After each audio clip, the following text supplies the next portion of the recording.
All right, so let's dive right in, huh? Looks like we've got a pretty hefty stack of info about side hustles for 2024. You've got articles from Shopify and Teachable, a blog post from Hostinger with like 25 different options in there, and even some excerpts from specific websites about certain services. Wow, yeah, you weren't kidding about diving in. This is impressive. But you know what they say, go big or go home. That's the spirit. But you know what's really interesting to me? It's not just about the sheer number of side hustles out there. It's like there's this whole shift happening in how people view work. Yeah, like are traditional jobs just becoming less appealing? Or are people just craving more control, more flexibility in their lives? It makes you think. What's driving this whole thing? Is it purely about money? Or is there something deeper going on, like a need for more fulfillment, more autonomy? Well, Shopify actually mentioned that nearly half of working professionals are thinking of quitting their jobs. Wow, that's a huge number. It is. So maybe there's something to that whole control and flexibility thing. Definitely makes you wonder. And for you listening, what are your thoughts on this? What aspects of traditional work resonate with you? And what just doesn't? It's something to think about as we explore these side hustles. Okay, so let's get down to business. Hmm. The hustles themselves. Teachable kind of breaks them down into these categories, Hmm. like popular, profitable, online first, for moms, unique. Right. But I'm thinking we should maybe focus on what aligns best with your learner profile, right? Totally agree. We want to play to your strengths here. Exactly. You're someone who loves those aha moments. You want to gain knowledge quickly, efficiently. Efficiency is key. Absolutely. And, looking at your research, I'm seeing a theme here. A mix of high profit potential with moderate effort.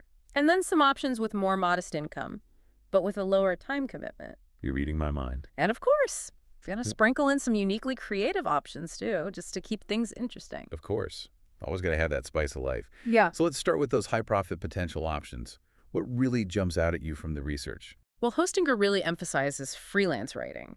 They're reporting rates of $15 to $100 an hour, and they even suggest it could become a full-time career. Wow. But those numbers are tempting.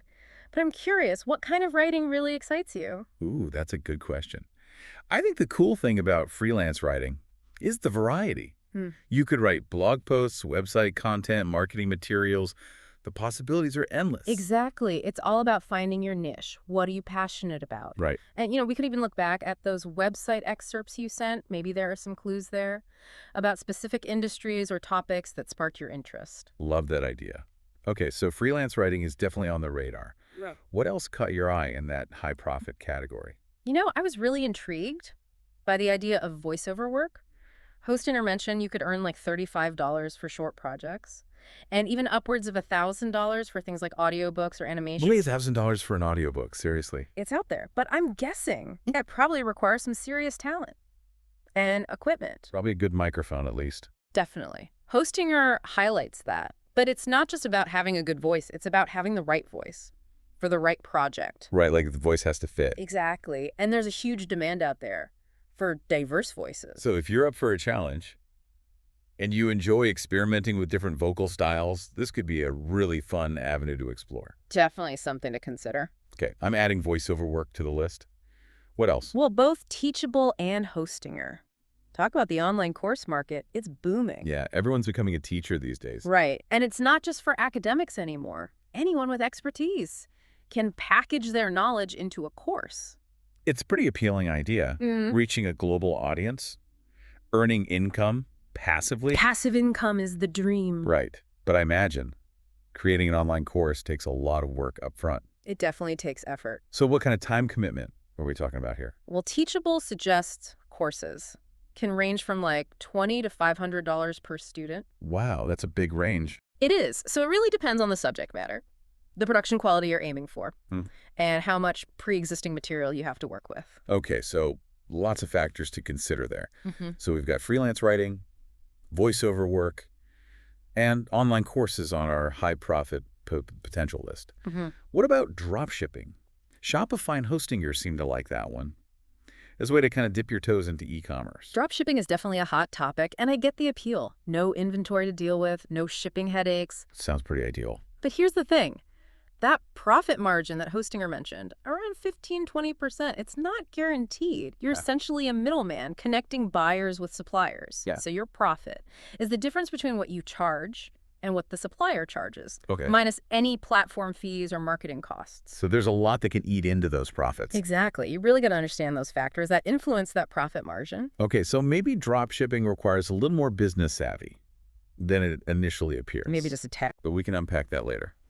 For now, I'm curious about those lower effort options. What stood out to you? Well, if we're talking low effort, but maybe not getting rich, ride sharing or food delivery could be options. Okay. Hostinger cites average earnings of $21 an hour for rideshare and $18.45 for food delivery. Not bad. And the flexibility is a huge plus. You set your own hours. Yeah, that's super appealing, especially if you've got other commitments. Right. But I'm wondering, those earnings figures, do they factor in expenses like gas and vehicle maintenance? That's a good point. We definitely need to do the math there, see what the real take-home pay looks like. For sure.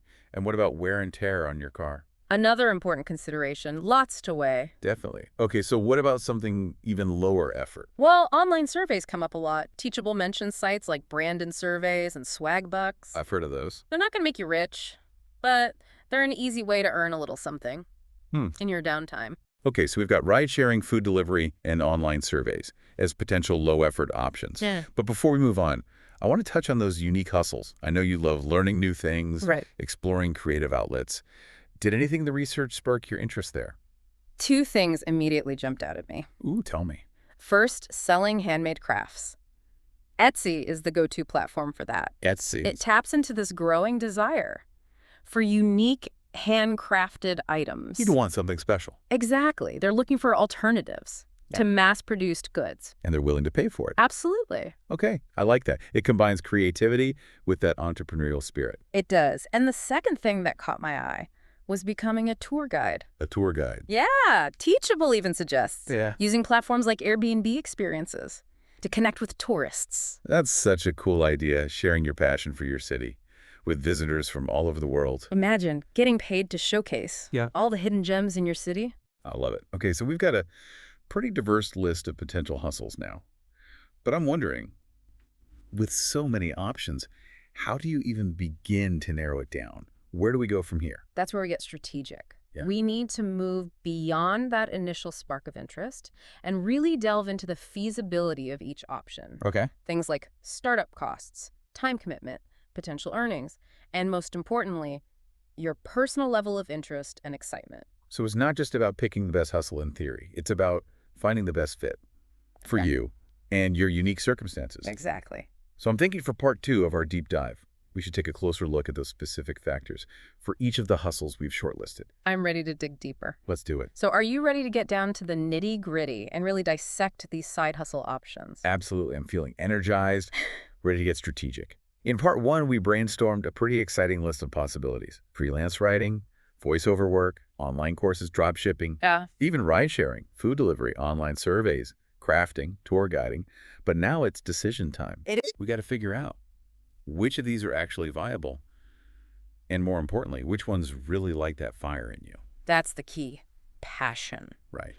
So where should we start? Well, I'm thinking we could revisit those high profit potential options first. Nope. You know, the ones that could really bring in some serious cash. Good idea. Remember, we're aiming for that balance, earning potential and effort. So let's start with freelance writing. Hostinger seemed pretty optimistic about the earning potential there. They were, but they also mentioned that building a full-time career takes time and dedication. Yeah, it's not a get-rich-quick scheme. But what I like about it is that you could leverage your existing skills and knowledge. Remember those website excerpts you sent over? I do. What topics or industries really jumped out at you? Well, I noticed a couple of themes. You seem drawn to technology, personal development, and travel. Sure. Those could be great starting points. For finding freelance writing niches that align with your interests. Okay, so let's say you decide to go for it. Pursue freelance writing. What are some practical steps you could take to get started? Well, Hostinger suggests using platforms like Upwork and FlexJobs to connect with potential clients. Okay, good to know. But here's the thing. You're not just competing on price. Great. You need to showcase your unique voice and expertise. Show them what you got. Exactly. So creating a strong portfolio, that highlights those specific niches we talked about. That's key. A portfolio makes sense, but building one from scratch Yeah. can feel kind of daunting. Any advice on how to overcome that? One strategy is to start small. Offer your services to friends, family, local businesses. Okay. It's a low-pressure way to gain experience. And build up those portfolio pieces. Good point. And don't be afraid to volunteer your writing skills for nonprofit organizations. Oh, yeah, that's a win-win. It is. You gain experience, and they get valuable content. Okay, so freelance writing definitely has potential. But what about voiceover work? Remember, Hostinger mentioned it could be quite lucrative, especially for things like audiobooks. It could, but it also requires a higher level of technical setup and vocal skill. Right. I imagine you need a good microphone, a quiet recording space. Definitely. And then there's the software for editing. Yeah. And let's not forget the actual performance aspect. Oh, right. Like delivering clear, engaging, emotive readings. It's a skill. It is. I'm picturing you in a sound booth, bringing characters to life with your voice. You know, it's funny you say that, because that's actually a question you need to ask yourself. Do you see yourself doing that? Spending hours recording and editing audio, would you genuinely enjoy that, or would it feel like a chore? That's a really important point. Passion and enjoyment are key. If it feels like a grind, it's probably not the right fit, no matter how much money you could potentially make. Exactly. Find that sweet spot where your skills and interests intersect with market demand. Okay, so let's shift gears and talk about online courses. Teachable makes it sound pretty easy, but I'm a little skeptical. As you should be. Creating a high-quality online course takes time, effort, expertise. You got to distill your knowledge into engaging lessons. Film videos, create workbooks, market your course effectively. It's like building a mini empire. Yep. Within a specific niche. And let's not forget about the technical side. Choosing a platform, learning how to use it, Right. maybe even investing in additional software or equipment for video editing and screen recording. Yeah, It's a lot to consider. it is. So it's not just about being passionate about a topic. Yeah. It's about being able to teach it effectively and manage all the logistics of creating and selling an online product. Exactly. And then there's the competition. The online course market is booming. It is. So standing out is crucial. You need to articulate Yeah. your unique value proposition. Why should people take your course over all the others out there? Right. Okay, so online courses are definitely a possibility, but they require a significant investment. Time, energy, maybe even money. What about drop shipping? That seems like a less demanding option for getting into e-commerce. Drop shipping has its allure, no inventory to manage, no shipping hassles. Right. But that 15–20% profit margin that Hostinger mentioned, it's not a given. Yeah. Remember, you're basically a middleman, connecting buyers with suppliers.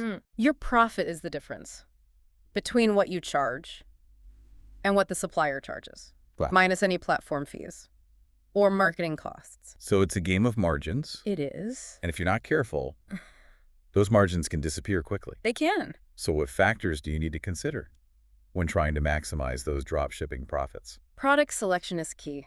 You need to find products that are in demand, have a decent markup potential, and are sourced from reliable suppliers. Okay, so you do your research. Absolutely. And then there's the marketing puzzle. Right, how do you get people to your store? Exactly. How do you convince them to buy from you instead of your competitors? So even if you find the perfect product, if no one knows about it, you're not going to make any sales. You're not. Marketing is crucial. And that means investing time and money in things like SEO, social media advertising, email marketing. You're building a brand, a customer base, from scratch. Okay, so dropshipping is less about being hands-off and more about being strategic and savvy. It's a business that requires careful planning and execution. But I'm starting to see why those articles emphasized passion. passion is key. If you're not excited about what you're doing, it's easy to get discouraged It is. when the challenges inevitably arise. They will. Okay, so let's talk about those lower effort options, ride sharing and food delivery. All right. Hopping in your car, turning on the app, Right. waiting for those ride requests or food orders. That's simple enough. It does. But there are some hidden costs in considerations. Like what? Remember those average hourly earnings Hostinger mentioned? We need to factor in things like gas, mileage, vehicle maintenance, even insurance. Right. And then there's the wear and tear on your car. Especially if you're driving a lot. Exactly. So those earnings might not be as lucrative as they initially appear. True. And then there's the time commitment. Right. You're essentially on call, Waiting for requests. which can be unpredictable. And sometimes frustrating. And what about the competition? In busy cities, there can be a ton of drivers vying for those same rides or deliveries. So it's not just about hopping in your car and driving. It's not. you need to be strategic with your time, your location, even your pricing. Okay, so ride sharing and food delivery require more than just a driver's license and a smartphone. What about online surveys? That seems like the lowest effort option we've discussed. Surveys are definitely a way to earn a little extra cash in your spare time. But the key word there is spare. It is. You're not going to get rich filling out surveys. Probably not. It's more like something to do while you're watching TV. Exactly. Or waiting for an appointment. So it's a way to monetize your downtime, Is. but not a sustainable income source on its own. And I'm guessing the pay isn't great. It varies, depends on the platform, the length and complexity of the surveys, but generally it's a few cents or maybe $1 per survey. Okay, not exactly life-changing money, Not quite. but still something. Every little bit helps. All right, so we've covered the high-profit and low-effort options. Now I want to circle back to those unique hustles, the ones that really resonated with your creative side. Crafting and tour guiding. Those were fun. Let's start with crafting. Etsy seems to be the platform for that. What are your thoughts? Etsy is great for reaching a global audience of shoppers who appreciate handmade and vintage items. Okay. But just like with any online business, success depends on several factors. Like what? Well, first, you need to create high-quality, desirable products that stand out from the competition. Right, because Etsy is a crowded marketplace. It is, You got to offer something unique and appealing. to attract buyers. So what else is key for success on Etsy?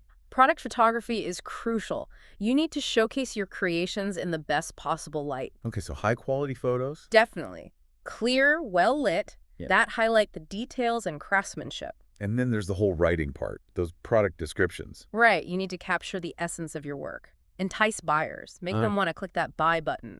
It's like creating a mini brand for each product. It is. And then there's the logistical side, packaging, shipping, customer service. It sounds like running a mini Etsy empire. Could be a lot of work. It takes effort and organization. But if you're passionate about your craft and you enjoy the process of creating and selling, it can be incredibly rewarding. And what about building a loyal customer base? That's one of the great things about Etsy. People who appreciate handmade items, they often become repeat customers. So there's potential for sustainable growth. Absolutely. Okay, so Etsy's on the table for crafting. Now let's talk about tour guiding, sharing your passion for your city with visitors from all over the world.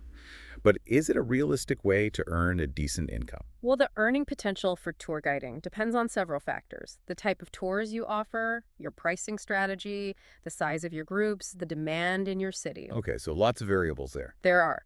Teachable mentioned platforms like Airbnb experiences. That can be a great way to connect with tourists who are looking for unique experiences. Good to know. But you could also market your tours independently through your own website or social media channels. Okay, so different avenues for finding clients. But what about the logistics of actually running a tour? Well, first, you need to develop engaging and informative tour itineraries. Okay. What are the key attractions, the points of interest you want to showcase? Right. What stories or historical insights can you share to bring those places to life? It's not just about walking from point A to point B. It's not. It's about creating a memorable experience for your guests. So what else do you need to consider? You need to be comfortable speaking in front of a group, answering questions. Yeah. And then there are the practical considerations, transportation, timing, safety. Right, you got to make sure the tours are well organized. They need to run smoothly and provide a safe and enjoyable experience for everyone involved. So tour guiding is a blend of creativity, organization, and people skills. It is. It's not just about sharing information. It's about being a storyteller, a guide, an entertainer. Exactly. And, one thing that stood out to me in the research was the potential for creating niche tours Yeah. that cater to specific interests. Oh, like what? Well, remember, we talked about your passions, history, architecture, food. Right. Those could be great themes. For developing unique tools that appeal to a targeted audience. I love that idea. Okay, so we've explored the practicalities and potential challenges of each hustle. But there's one crucial aspect we haven't discussed yet, the legal and financial side of things. Well, that's a crucial point. It's easy to get caught up in the excitement of a new venture, but you got to lay a solid foundation from the start. Right, we need to make sure everything is above board and that we're setting ourselves up for success. Yeah. So what are some key legal and financial considerations for side hustlers? Well, first things first. Do you need any special licenses or permits to operate your chosen hustle? Ooh, that's a good question. It varies, depends on your location. Yeah. And the type of service you're providing. So best to check with local government. Or a small business advisor. To be sure. Okay, so licenses and permits are on the checklist. What else? Taxes. You need to understand how your side hustle income will be taxed Right. and what records you need to keep. Okay. It's a good idea to set up a separate bank account for your business. That way you can track income and expenses. Smart. And if you're planning to invest in any equipment or marketing, you'll need to factor those costs into your budget. It's starting to sound like running a side hustle. It's a lot like running a small business. It is. That's why it's so important to approach it with a business mindset, even if you're just starting out small. Okay. Speaking of starting small, Huh. have you thought about what kind of business structure you want?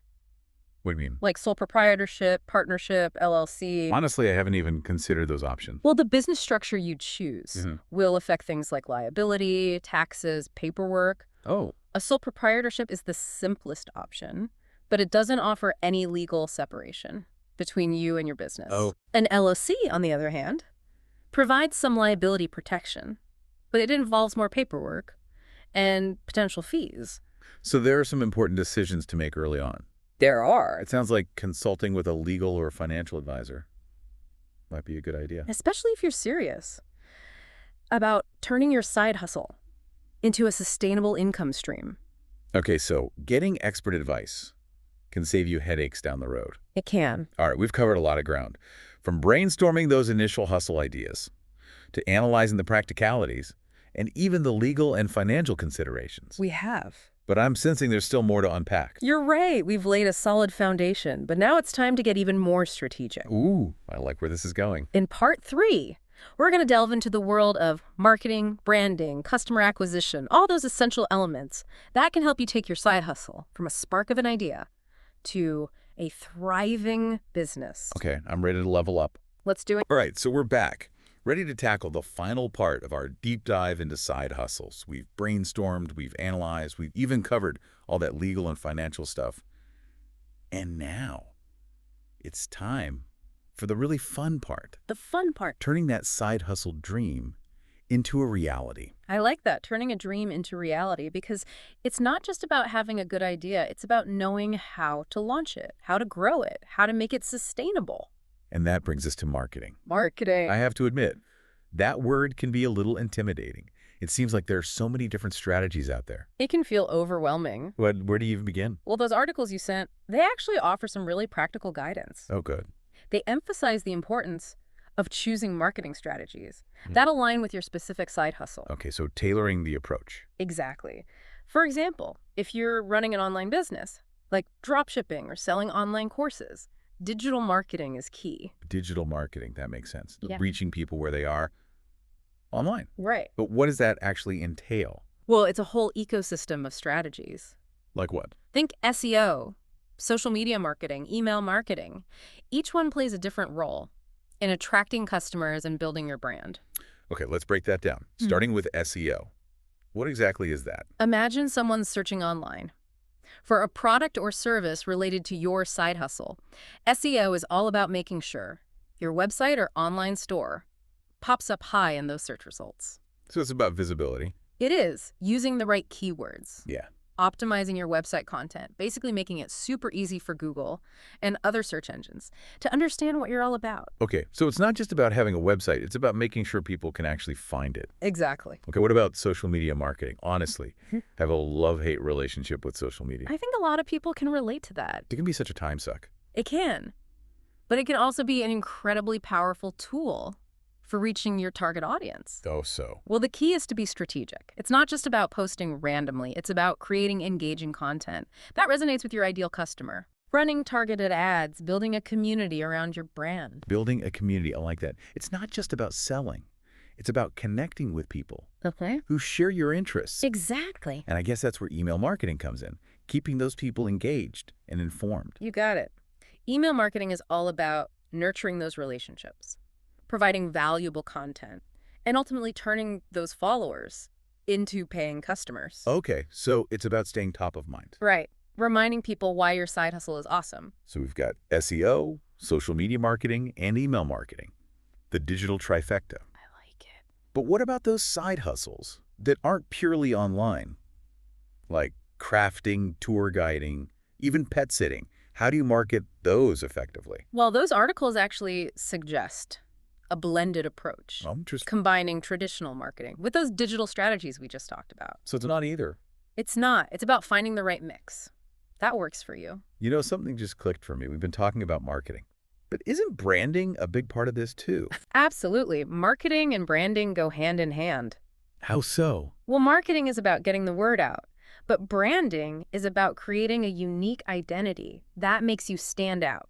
Okay, so branding is more than just a logo. It's so much more. It's about your values, your personality, your story, everything that makes you special. So it's about creating an emotional connection. Exactly. Okay. Something that makes people think, this is the side hustle for me. I get it. But how do you actually build a strong brand? Well, those articles emphasize clarity, Clarity. being crystal clear about your target audience. Who are you trying to reach? What are their needs? What makes them tick? Okay, so know your audience. Right. And then you can craft a brand message that resonates with those specific people. A message that speaks to their heart. Exactly. And I guess visuals are important too. Absolutely. Your logo, your colors, the overall aesthetic, it all contributes to your brand identity. So it's like this. Your brand is a person. Their message is what they say. But their visuals are how they dress, their hairstyle, their overall vibe. I like that analogy. And it all needs to feel cohesive. Yeah. Authentic. You nailed it. Okay, so branding is about creating a whole experience, a feeling. And that feeling needs to be consistent across everything you do. Your website, your social media, your packaging, even your customer service. Consistency is key. It builds trust and recognition. Makes your brand memorable. Exactly. Okay, so we've got marketing and branding down. Now let's talk about the most important part, customers. Customers. How do you actually attract those first paying customers and then turn them into raving fans? That is the million-dollar question. And luckily, those articles offer a multi-pronged approach. Okay, tell me more. Well, for online businesses, paid advertising can be a really effective way to get in front of potential customers quickly. So things like Google ads or social media ads? Exactly. But those can be expensive. They can, especially if you're just starting out. So what's the alternative? Well, it's important to balance paid advertising with those organic strategies we talked about earlier. Right, like creating valuable content, engaging on social media, Yeah. building an email list. Those things take time and effort, but they're more sustainable in the long run. And what about word-of-mouth marketing? Is that still a thing? It's more important than ever. Happy customers are your best advocates. Right. Encourage them to share their positive experiences. Offer incentives for referrals. Make it easy for them to spread the word. It's authentic marketing. It is. Real people singing your praises. Mm-hmm. And it all ties back to building that community. It does. And, we've been focusing on getting new customers, but what's even more valuable is keeping those customers coming back. Customer retention. Exactly. How do you create that loyal fan base? Well, it's a combination of things. Exceptional service is crucial. Of course. Be responsive, be helpful, go the extra mile to make your customers happy. Okay. And don't forget those personalized touches. Like what? Handwritten thank you notes, birthday discounts, little things that show you care. I love that. It's about building relationships, not just transactions. Exactly. And those happy customers. They're more likely to become repeat buyers, and they're also more likely to refer their friends and family. So it all comes full circle. It does. All right, so we've talked about attracting customers, keeping them happy, but there's another side to this whole side hustle thing, the operational side. Right, the day-to-day stuff, that keeps the wheels turning. Exactly. Okay. So what are we talking about here? Systems, processes, the backbone of your business. I have to admit, that's not always my favorite part. It can feel a bit unglamorous, but trust me, having solid systems in place can save you so much time and stress down the road. Okay, convince me. Well, systems help you stay organized, efficient, consistent, which ultimately allows you to scale your hustle without getting overwhelmed. Okay, I'm starting to see the light. Yeah. But what kind of systems should side hustlers be thinking about? It depends on your specific hustle, but for online businesses, an e-commerce platform like Shopify can be a game changer. How so? It streamlines everything, from order management and payment processing to shipping and inventory tracking. So it's like having a virtual assistant. It kind of is. What about for those hustles that aren't purely online? Well, project management tools like Asana or Trello can be super helpful for staying organized. And on top of deadlines Okay. and a CRM or customer relationship management system can be a lifesaver for managing client communication, tracking leads, nurturing relationships. Oh, there are tools for everything. There are. And even something as simple as a spreadsheet can be a valuable system. For tracking expenses or managing inventory. Exactly. It doesn't have to be fancy or expensive. The key is to find what works for you. And don't be afraid to delegate. Oh, delegation is huge. I know. I tend to want to do everything myself, but I know that's not always the best approach. As your side hustle grows, it's going to become increasingly difficult to wear all the hats. Right. So consider outsourcing tasks like social media management, website design, even customer service. That's investment. It is, but it can free you up to focus on the things you're truly passionate about. Okay, delegation is definitely something to keep in mind. As we wrap up this deep dive, I'm realizing that building a successful side hustle is about so much more than just having a good idea. It is It's a whole journey. a journey with ups and downs, challenges and triumphs. But the rewards, The freedom, the flexibility, the sense of accomplishment. they're worth it. They are. And I think the key takeaway for me is that passion is the fuel that keeps you going. It is. If you love what you're doing, Yeah. the hard work feels less like work. Yeah. And more like an adventure. So find something that lights you up, something that makes you excited to jump out of bed in the morning, and then go out there and make it happen. Make it happen. That's the perfect note to end on. Thank you for joining me on this incredible journey into the world of side hustles. I hope you feel inspired, empowered, and ready to take that next step, whatever it may be. Good luck out there. Good luck out there.